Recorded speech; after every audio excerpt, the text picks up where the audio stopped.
अभिजित दिपके यांच्या छत्रपती संभाजीनगर या त्यांच्या निवासस्थानी आलो आहे.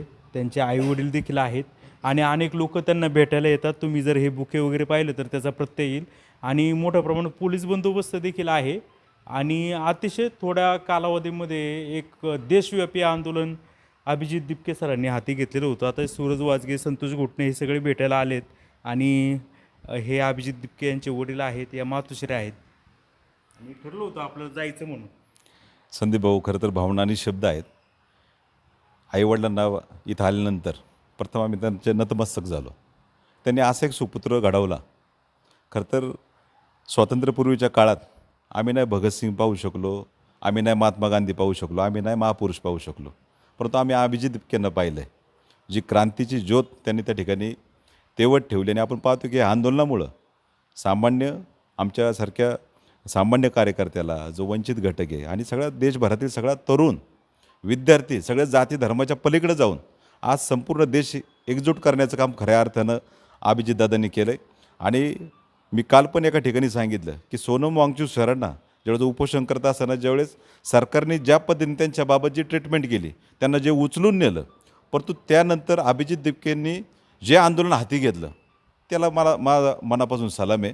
कारण तिथून पुढं त्यांचा कुठलाच संयम ढासळला नाही आणि त्यानंतर लाठीचार्ज होऊन त्या माणसाने जे सिच्युएशन जी हँडल केली, जे तरुणांना एकत्र ठेवलं, विद्यार्थ्यांना एकत्र ठेवलं, खरंच ह्या अशा आईवडिलांच्या पोटी असा कोहिनूर हिरा जन्माला यावा आणि त्याचा लाभ संपूर्ण देशाला व्हावा. आज खरं तर अभिजित दिपके हे संपूर्ण देशाचे आमच्यासाठी क्रांतीवीर आहे. जसं आम्ही भगतसिंगांना मानतो, जसं क्रांतीवीरांना मानतो, तसंच अभिजितदादा दिपके आमच्यासाठी क्रांतीवीरच आहे आणि त्यांच्यामुळं हा एक नवा इतिहास घडला आहे. इथून पुढं सामान्य तरुणाची क्रांती या अभिजित दिपकेंनी दाखवून दिलं आहे. आपण खास छत्रपती शिवाजी महाराजांच्या जन्मभूमीवरून आपण या ठिकाणी आलो, आईवडिलांच्या प्रति नतमस्तक झालो. आमचे सहकारी संतोषभाऊ घोटणे जे दिल्लीमध्ये आम्ही आंदोलनात छत्रपती शिवाजी महाराजांची प्रतिभा घेऊन त्यावेळेस त्या ठिकाणी जयघोष पण केला होता. आपला मराठी माणूस त्या ठिकाणी हजर आहे. मराठी माणसाने पण या ठिकाणी आपल्या भावाला त्या ठिकाणी सहकार्य करण्यासाठी आलं पाहिजे, साथ द्यायला आलं पाहिजे, म्हणून आम्ही त्या ठिकाणी छत्रपती शिवाजी महाराजांचे फलक घेऊन ज्या घोषणा केल्या त्याचं कारणच ते होतं. आपण संदीप भाऊ, खरं तर आज संतोष भाऊ असेल, मी असेल, आम्ही काही कॉलेजला नाही, आम्ही काही शाळेत नाही, परंतु आपली जी पुढची पिढी आहे, आमची जी पुढची जी भविष्य आहेत, आपण पाहतो आहे की ज्यावेळेस 10वी-12वीचा तरुण ज्यावेळेस नीटसारख्या एक्झाममध्ये ज्यावेळेस लाखो रुपये पालक खर्च करतात आणि करोडो रुपये असणारे माणसं ज्यावेळेस पेपर फोडून त्या ठिकाणी पेपर विकत घेतात, असे फ्रॉड करून तुम्ही जर डॉक्टर त्या ठिकाणी होणार असेल, पुढे जाऊन तुम्ही ती सगळी व्यवस्था पाहणार असेल, ते आम्हाला मान्य नाही. आणि त्यावेळेस त्या आईवडिलांचा जो मुलगा असतो, ज्याने काबाड कष्ट करायचे, रात्रंदिवस अभ्यास करायचा, आणि ज्यावेळेस मुलगा डिप्रेशनमध्ये जातो ना, त्यावेळेस त्या आईवडिलांच्या भावना पाहायला पाहिजे. मला असं वाटतं त्या आईवडिलांच्या भावना अभिजित दिपकेंनी पाहिल्यात. ह्या भावनेपोटी खऱ्या अर्थानं मला असं वाटतं त्यांनी संपूर्ण देश एकत्र केला आहे. आज त्यांच्या समेत आम्ही सगळेजण खंबीरपणे आहोत. जुन्नर तालुक्यातील सगळेच विद्यार्थी, सगळे जे आपले जे सगळे आहे तरुणाई, सगळी त्यांच्यासोबत आहे. संतोषभाऊ घोटणे, आमचे राजूदादा वायकर असतील, ओमभाऊ खैरे असतील, अनेक सहकारी, भास्कर शेठ गाडगेंते, मयूरजी रोकडे, असे अनेक जण त्या ठिकाणी, त्यांनी अजिंक्य नेरकर, त्यांनी त्या ठिकाणी जाऊन पाठिंबा दिला शिवजन्मभूमीच्या वतीने. अशा आईवडिलांना मी प्रथमतः शिवजन्मभूमीच्या वतीने यांच्या पुढे आम्ही नतमस्तक होतो आणि अभिजितदादांचा ज्या वेळेस असा संघर्ष होईल, नक्कीच शिवजन्मभूमी तुमच्या पाठीशी उभी राहील, एवढंच मी या निमित्तानं सांगतो.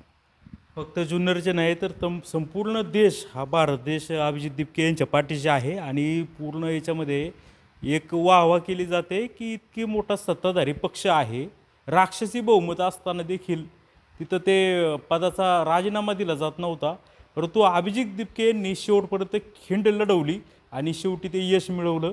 आता आपण थेट जाऊया सरांकडे. सर, मला तुमचं नाव सांगा. माझं भगवान शंकर दिपके. भगवान शंकर दिपके सर, म्हणजे कसं आहे का, मुलाच्या नावाने आपली ओळख व्हावी हे प्रत्येक बापाचं भाग्य असतं. हो सर, त्यांनी ते करून दाखवलं सर. त्याच्यामध्ये अन्याय, कोणावर जर अन्याय होत असेल तर त्याला खूप राग यायचा आणि गरिबाविषयी खूपच तळमळ होती त्याच्या मनामध्ये. ते लहानपणापासून आम्ही बघितलेलं आहे. ते करोनाच्या काळामध्ये इथे त्यांनी आमचं 3 महिन्याचं राशन इथे त्या गरीब लोकांना, मध्य प्रदेशातले कामगार आलेले होते, दुकानं हॉटेल सर्व बंद होते, तर त्यांनी इथे 3 दिवस त्या लोकांना जेवू घातलं.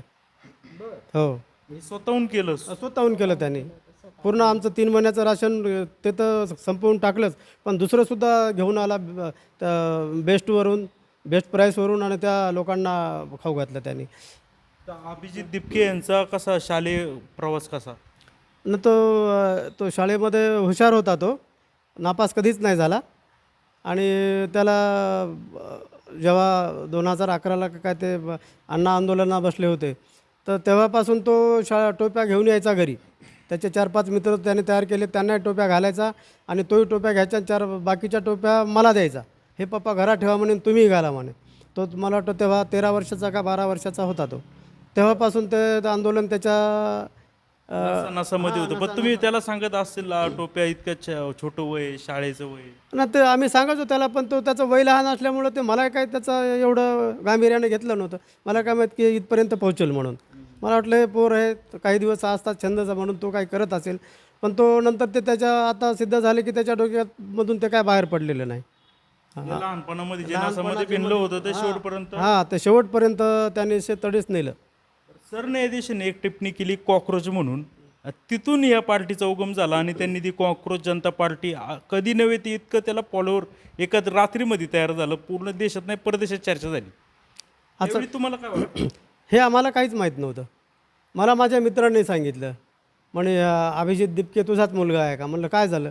तर टी व्ही लाव म्हणे, तुला टी व्हीवर कळेल म्हणे काय झालं ते. मग मी ते टी व्हीवर बघत होतो. मला वाटतं किती 17 तारखेची का 18 तारखेची गोष्ट आहे, 18 तारखेची गोष्ट आहे. तेव्हा मला कळालं की त्याला ते फॉलोवर वगैरे मला काहीच माहीत नव्हतं. माझ्याकडं मोबाईल आहे, मी मोबाईल वापरतो, पण फक्त व्हॉट्सअपपुरता आणि ईमेल पुरता, ऑफिसला ईमेल करायचा त्याच्यापुरताच. ते मला काहीच कळलं ना की हे फॉलोवर 1.5 कोटी फॉलोवर म्हणजे काय आणि का वाढतात, ह्यांनी नेमकं असं काय केलं, मला काहीच कळालं नाही त्याच्यामध्ये. पण नंतर पुढं आल्याच्या नंतर मी त्याला फोन केला. तर परदेशात होते ना ते. हां, ते अमेरिकेमध्ये होता तेव्हा. मग त्याला फोन केला, हे काय आहे? तर म्हणे ते पप्पा तुम्हाला कळणार नाही म्हणे काय आहे ते मुलांनी मला तेवढं एक 1.5 कोटी लोकांनी मला लाईक केले म्हणे आणि मग फॉलो केले म्हणे. आणि आता ते म्हणतात की तिथं बसून काय गप्पा मारतो म्हणे, की इकडे येऊन भारतामध्ये येऊन काम कर म्हणे, नुसतं याच्यावर व्हॉट्सअपवर बोलू नको, इंस्टाग्रामवर बोलू नको. मग त्याच्यामुळं तोही इकडे भावनेच्या भरात इकडे आलेला आहे. मग तुम्ही थांबवलं असेल कशाला तिकडे चांगलं त्याला खूप रिक्वेस्ट केली मी की हे बघा म्हणलं, आपण काय खूप मोठ्या घरातले नाही आहे, आपण एकदम सिंपल माणसं आहेत. मला नोकरी लागली म्हणून आपलं घर थोडं पुढं आलेलं आहे किंवा खात्यापित्या याच्यातले आहोत. मध्यम वयीन आपलं मध्यम होईनं राजकारणामध्ये खूप पैसा लागतो, ताकद लागते, फॅमिलीची ताकद लागते, समाजाची ताकद लागते. आपला समाज गरीब आहे, आपण गरीब आहोत, आपल्या मागं राजकीय पाठबळ कुठलेलंही नाही, तर तो येऊ नको. तर तो नाही म्हणे. ते आता 2.25 कोटी लोक मला जर बोलवत असतील तर मी येणारच आहे म्हणे. मी आता टाळू शकत नाही म्हणे. त्यांना नाही नाराज, माझ्यावर एवढ्या लोकांनी भरोसा टाकला तर मी त्यांच्या भरोशाला कसं काय तडा जाऊ देऊ म्हणे. मी तर मी येईल म्हणे तिथे. नाही सक्सेस झालं तर मग बघू म्हणे पुढं काय होतं ते, पण मी भारतात येणार आहे म्हणे. तुम्ही म्हणाले ठीक आहे, मग आता काय? नाही, मग त्यांनी ऐकलं नाही माझं. शेवटपर्यंत मी त्याला सांगितलं. इव्हन 4 जूनला जेव्हा तो विमानात चालला होता बसायला, 4 तारखेला तिथून निघाला तो. इव्हन 3 तारखेला सांगितलं मी, 4 तारखेला सुद्धा, पण त्यांनी नाही ऐकलं आमचं. मग इकडे आले का थेट दिल्ली? नाही, इथे आलाच नाही तो. डायरेक्ट दिल्लीलाच आला होता 6 जूनला. घरी आलाच नाही तो. सुरुवातीला तर बरंच भाजपकडून ट्रोल करण्याचा प्रयत्न झाला. अभिजित दिपकेचे वेगवेगळे व्यंगचित्र किंवा व्हिडिओ वगैरे करून काहीतरी डॉमिनेट करण्याचा प्रयत्न झाला. तुम्हाला कसं वाटायचं ते पाहिल्यावर? नाही, ते पाहिल्यावर सर दुःख व्हायचं. हे काय करायचे की त्याला पाकिस्तानची फंडिंग मिळते, काहीतरी तो आंतरराष्ट्रीय त्याला अमेरिकेतून फंडिंग मिळते, असं काहीतरी. हे पाहून मला खूप आश्चर्य वाटायचं, कारण आम्ही एकदम सिंपल घराण्यातले आणि ते फंडिंग हे काहीच माहीत नव्हतं. खरं रिअल लाईफ त्याचं काय आहे ते हे मलाच माहीत होतं. त्याच्यामुळं मला हे फार वाईट वाटायचं की हे लोक असं का बोलतात. कमीत कमी ह्यांनी, मी काय फार दूर नव्हतो, इथं संभाजीनगरलाच होतो. मला कोणी येऊन विचारायचं असतं की बाबा खरंच तुमचा मुलगा तिकडं आहे, काय करतोय, तुम्हाला माहीत आहे का, तो चांगलं करतोय का वाईट करतोय. हे असं काहीच न करतात. त्याला विचारत असेल त्याला फंडिंग कुठून मिळतं, वेगळं काय करतोय का, तुम्हाला भीती वाटत असेल? आम्हाला भीती वाटत होत नाही. मला माहीत होतं तो चुकीचं काहीच करत नव्हता ना. तो इकडे येत होता तिथून. पण हे लोक त्या पिरियडमध्ये त्याला खूप बदनाम करत होते. पण त्याचं तसं काहीच नव्हतं बदनामीसारखं. फॉरेन फंडिंग वगैरे सर्व काहीच नाही आहे. मग नंतर कालांतराने आता ह्या नीटची पेपर फुटी झाली तर काही लोक विरोधी पक्ष पण असून नसल्यासारखा होता. पण खऱ्या अर्थाने एक दिशा द्यायचं ते सोनम वांगचूक आणि यांनी काम केलं. आता त्याला सर्व समाजाचा पाठिंबा भेटला सर. सोनम वांगचूकचा पाठिंबा मिळाला. बाकी आपले जरांगे पाटील तिथे जाऊन आले. चंद्रशेखर आझाद जे ते होते ते UP मधले ते जाऊन आले. सर्व समाजातून त्याला तो पाठिंबा मिळाला त्याला. लोकांनी बघितलं की तो खरंच इमानदारीनं काम करतोय म्हणून. हां, त्याच्यामुळे त्याला पाठिंबा भेटला. तो इमानदारीनं काम आणि स्वतःसाठी काहीच नव्हतं त्याच्यामध्ये. एक तर कुणी माझ्या घरामध्ये कुणी ना नीट देणारं आहे ना पुढच्या अजून 9-10 वर्षामध्ये नीट देण्यायोग्य आहे आणि कुणी नीट परीक्षा दिलेली नाही. खरं म्हणजे त्या नीट पेपरचा ना आमचा अर्थार्थी काही संबंध नव्हता. तरीसुद्धा त्या विद्यार्थ्यांसाठी तो एवढा जीव लावून झटत होता की ते पाहून त्याच्या कामाचं ते सत्यता पाहून जनतेने त्याला पाठिंबा दिला. आता ह्या आंदोलनामध्ये इतक्या लाठीमार वगैरे तुम्ही पाहत असाल टीव्हीवर, कसं त्या मुलांना मुलींना पोलीस मारहाण करत होते, कसं करत होते, त्यावरून काय थोडीशी भीती वगैरे कधी फोन केला मुलाला? नाही सर, ते भीती खूप वाटली. त्या दिवशी मी अक्षरशः रडत होतो 20 तारखेला. मला खूप भीती होती की त्याचं काही बरं वाईट होतं का ते. मी फक्त काही अशा 2-4 त्या क्लिप बघितल्या आणि नंतर मी ते फोन पाहणं सर्व पाहणं बंद केलं. मला सहन होत नव्हतं ते. ते पाहिल्यावर अजून भीती वाटायची? नाही, मला खूप भीती वाटायची. मी पुढं पाहिलंच नाही. नंतर मी कुठं आज हे मोबाईल पाहतोय. मी 21 तारखेलासुद्धा पाहिलं नव्हतं. नंतर त्याला फोन केला तर तो 2च म्हणजे 2 मिनटंसुद्धा नाही, काही सेकंदच बोलला की पप्पा मी ठीक आहे आणि तुम्ही तुमच्या शरीराची काळजी घ्या, माझी काही चिंता करू नका. म्हणजे मी सुखरूप आहे इकडे.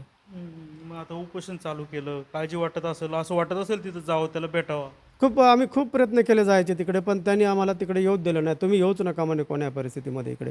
तुम्ही जर आले तर काय होईल म्हणे, मग मला माझ्याकडे जे यांना सर्व सांभाळायचं काम आहे आणि नंतर आता 18 तारखेच्या नंतर तर सर्व जिम्मेदारी त्याच्यावरच आली होती. कारण सोनम सरांना हॉस्पिटलमध्ये नेलेलं होतं. जबरदस्तीने? हा, जबरदस्तीने नेलं होतं. मग हाच उपोषणाला बसला.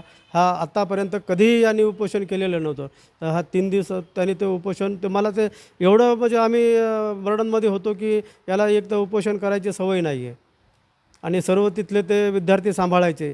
बाकी जे कोणी भेटायला येतात मोठे मोठे आमदार, खासदार, विविध पक्षांचे नेते, त्यांना रिसीव करायचा, त्यांच्याशी वार्तालाप करायचा.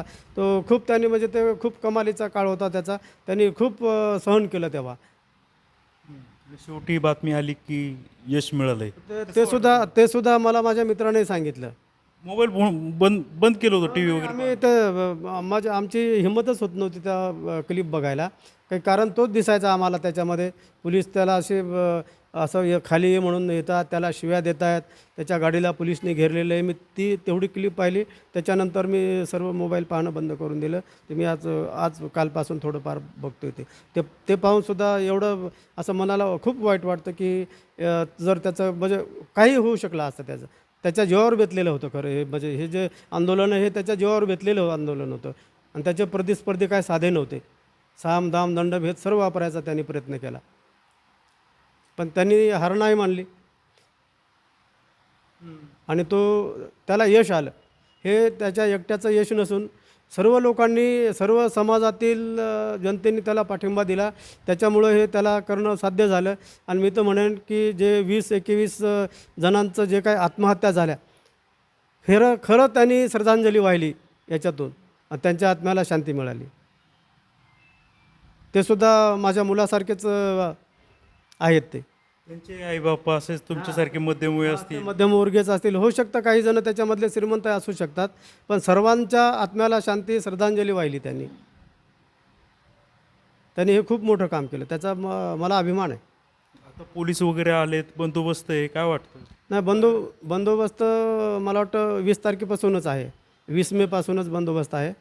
लोकांची भेटायला बाहेरच्या नेते पुढाऱ्यांची पण वर्दळ इकडे वाढत असेल, प्रत्येकाला तोंड द्यायचं, विचारपूस वगैरे. हो, तेच. काय झालं तुमच्या जीवनात बदल आता? नाही, जीवनात बदल असा झाला की हे आम्हाला नवीन कामच लागलं. कारण कुणाला जर नाही भेटलं तर तो व्यक्ती नाराज होतो. हां, एकदम मला वाटतं 75 वर्षाचा आजोबा एक कर्नाटकहून आलेले होते, एक अमरावतीहून आलेले होते. भलेही त्यांचे प्रश्न सुटोत किंवा नाही सुटोत, त्यांना खाली जाणं, त्यांना भेटणं, त्यांना 2 शब्द बोलणं, आता हा मला एक माझा जॉबच सुरू झाला आहे. काय सांगाल मुलाबद्दल? मुलं किती तुम्हाला? मला एक मुलगी एक मुलगा आहे. आणि हे एकुलता एक मुलगा? हो, एकुलता एक. त्यांनी फार मोठा निर्णय घेतला ना तो. हं. मग आता हे तर म्हणतात आम्ही मोबाईलच बघायचं, घाबरलो होतो. नाही नाही, आम्ही मोबाईल बघतच ना. माझा तर ऑफच होता जेव्हा तो भारतामध्ये आला. म्हणजे तेव्हा 20-21 मेपासूनच माझा मोबाईल बंद होता. मला म्हणजे अजिबात मोबाईल वापरा वाटत नव्हता. आणि त्यात त्याला जयपूरला मारलं, तो एक सीन बघितला तेव्हा खूप मला वाईट वाटलं की जयपूरला आपलं लेकरू एवढं सुखाचं एकदम AC मधलं, बोस्टनमध्ये त्याचं खूप चांगली लाईफ होती, तेवढ्या याच्यातून तो इथे आला. याला चापट खावावं लागली. पुन्हा एके दिवशी पोलिसांचे बुटासह पाया पडला. मग मी त्याला म्हटलं, बाळा आम्ही एवढा पैसा लावला एवढ्या शान शौकामध्ये आणि अक्षरशः तू पोलिसांच्या पाया पडला रे बुटासह. मम्मी तूच तर म्हणली म्हणे मोठ्याचा आदर करा. म्हटलं आदर करायचा, तू वाकायचं होतं कमरेतून खाली, पण असं एवढं नव्हतं हे करायचं. नाही म्हणे मम्मी तू सांगितलं ना ते आदर कर म्हणून मी आज त्यांचा आदर केला म्हणे, कारण मुलं आज तिथे भिजत होते म्हणे, ते ताडपत्री आणू देत नव्हते. म्हटलं बाळा पण आमच्याकडं बघणारे आम्ही असं कधीच तुला बघितलं नाही ना म्हटलं. तेव्हा मला खूप वाईट वाटलं. अक्षरशः मला ना जेवणच नाही असं लेकराचे हे पाहून. त्या बाईनी त्या दिवशी शाई फेकली, त्या दिवशी खूप वाईट वाटलं. त्या ठिकाणी जर ॲसिड असतं तर आज माझ्या लेकराचं तोंड भाजलं नसतं का. पण तेवढ्या याच्यात त्यांनी ते उत्तर दिलं की नाही मम्मी तो म्हटला तिथे की स्वाभिमान माझा निळा कलर माझा स्वाभिमान आहे आणि बाबासाहेबांचा कलर आहे.